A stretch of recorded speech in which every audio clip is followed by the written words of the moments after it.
रामायण युद्ध में हनुमान। रामायण के सुंदर कांड में हनुमान जी के साहस और देवाधीन कर्म का वर्णन किया गया है। हनुमान जी की भेंट राम जी से उनके वनवास के समय तब हुई जब राम जी अपने भ्राता लक्ष्मण के साथ अपनी पत्नी सीता की खोज कर रहे थे। सीता माता को लंकापति रावण छल से हरण करके ले गया था।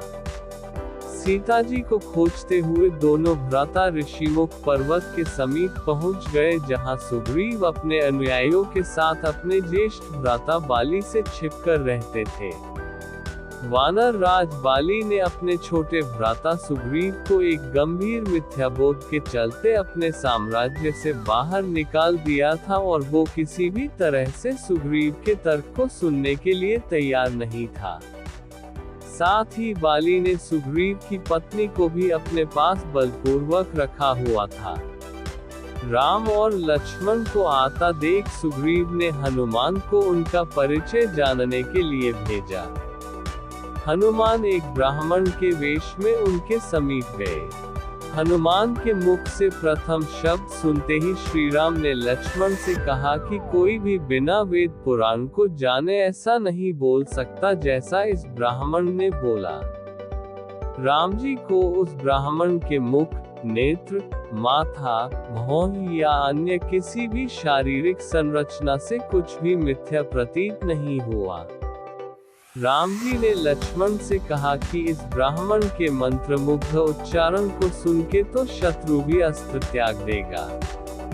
उन्होंने ब्राह्मण की और प्रशंसा करते हुए कहा कि वो नरेश राजा निसंकोच ही सफल होगा जिसके पास ऐसा गुप्तचर होगा।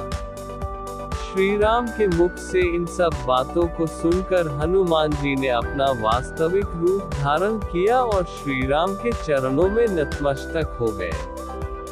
श्री राम ने उन्हें उठाकर अपने हृदय से लगा लिया।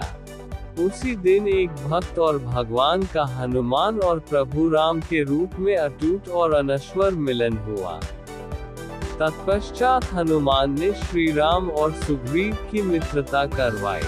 इसके पश्चात ही श्री राम ने बाली को मारकर सुग्रीव को उनका सम्मान और गौरव वापस दिलाया और लंका युद्ध में सुग्रीव ने अपनी वानर सेना के साथ श्री राम का सहयोग दिया।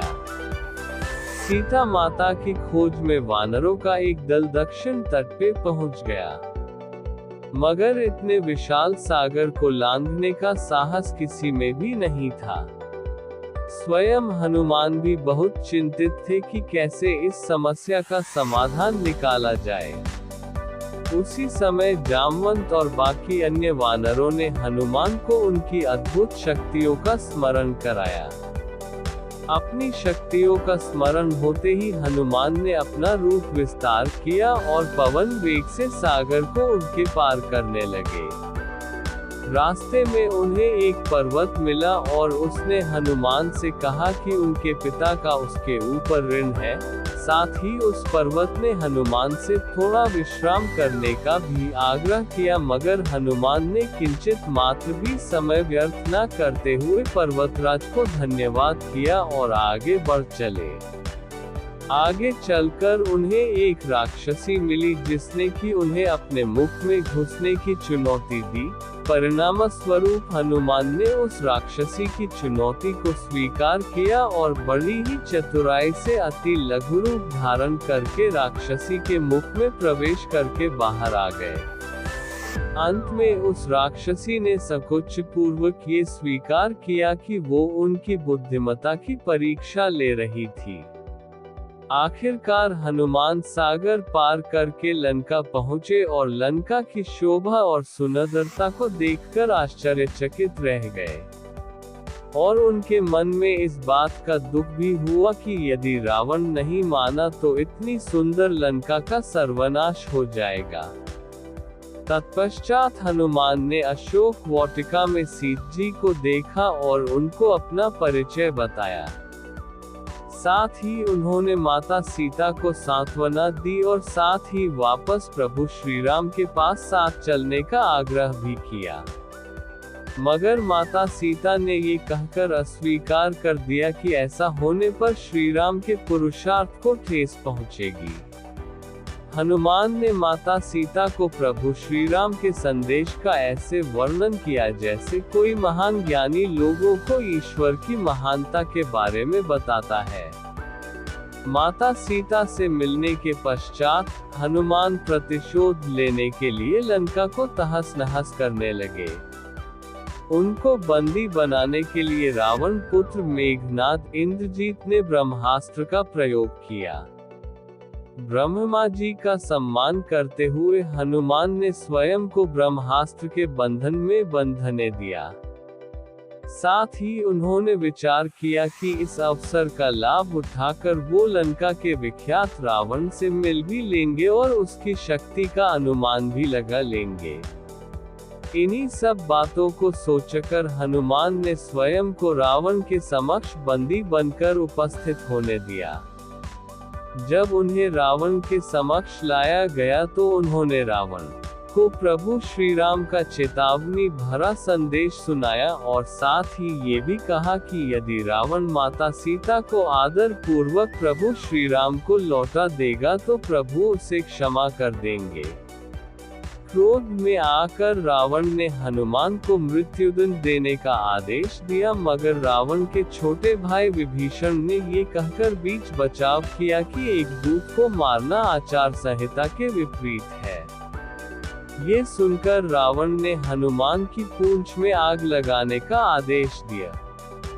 जब रावण के सैनिक हनुमान की पूंछ में कपड़ा लपेट रहे थे तब हनुमान ने अपनी पूंछ को खूब लंबा कर लिया और सैनिकों को कुछ समय तक परेशान करने के पश्चात पूंछ में आग लगाने का अवसर दे दिया।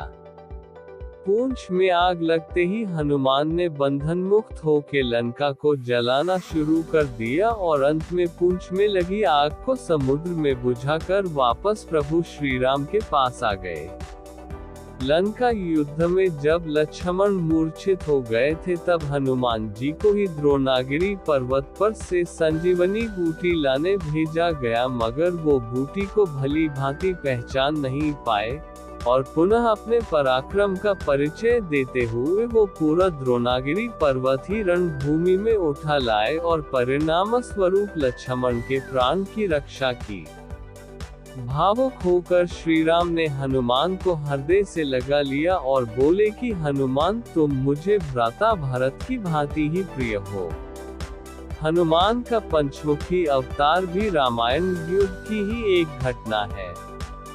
अहिरावण जो कि काले जादू का ज्ञाता था, उसने राम और लक्ष्मण का सोते समय हरण कर लिया और उन्हें विमोहित करके पाताल लोक में ले गया। उनकी खोज में हनुमान भी पाताल लोक पहुंच गए। पाताल लोक के मुख्य द्वार एक युवा प्राणी मकरध्वज पहरा देता था, जिसका आधा शरीर मछली का और आधा शरीर वानर का था। मकरध्वज के जन्म की कथा भी बहुत रोचक है। यद्यपि हनुमान ब्रह्मचारी थे मगर मकरध्वज उनका ही पुत्र था। लंका दहन के पश्चात जब हनुमान पूंछ में लगी आग को बुझाने समुद्र में गए तो उनके पसीने की बूंद समुद्र में गिर गई। उस बूंद को एक मछली ने पी लिया और वो गर्भवती हो गई। इस बात का पता तब चला जब उस मछली को अहिरावण की रसोई में लाया गया।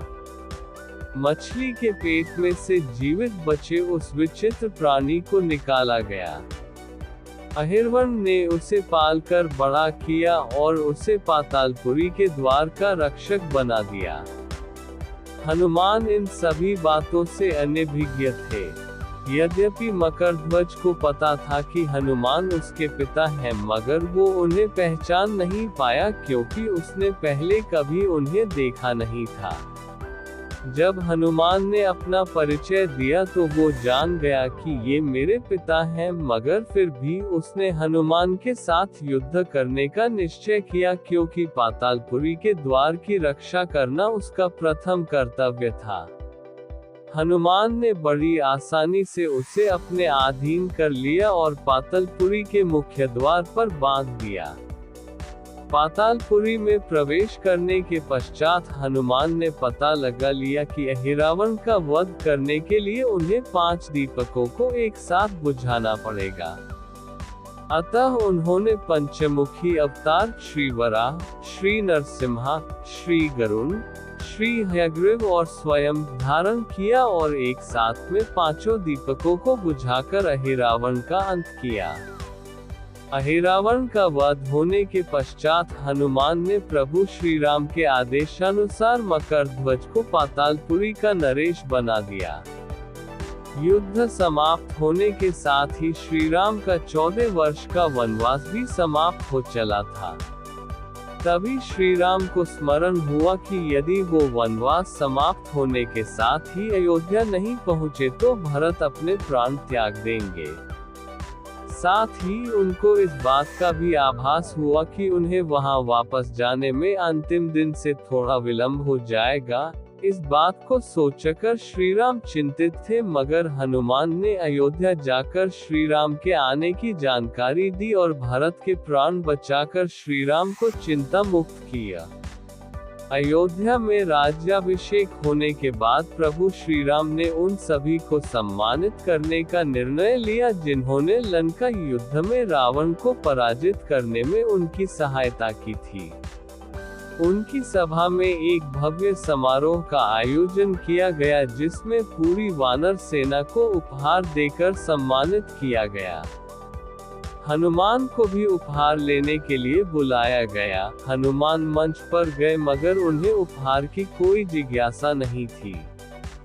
हनुमान को ऊपर आता देखकर भावना से अभिप्लुत श्री राम ने उन्हें गले लगा लिया और कहा कि हनुमान ने अपनी निश्चल सेवा और पराक्रम से जो योगदान दिया है उसके बदले में ऐसा कोई उपहार नहीं है जो उनको दिया जा सके।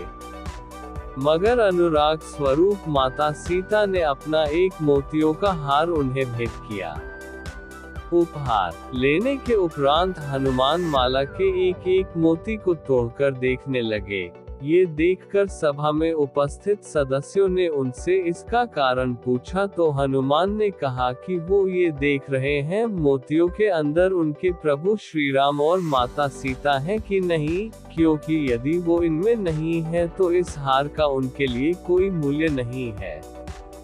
ये सुनकर कुछ लोगों ने कहा कि हनुमान के मन में प्रभु श्री राम और माता सीता के लिए उतना प्रेम नहीं है जितना कि उन्हें लगता है। इतना सुनते ही हनुमान ने अपनी छाती चीर के लोगों को दिखाए और सभी ये देखकर स्तब्ध रह गए कि वास्तव में उनके हृदय में प्रभु श्री राम और माता सीता की छवि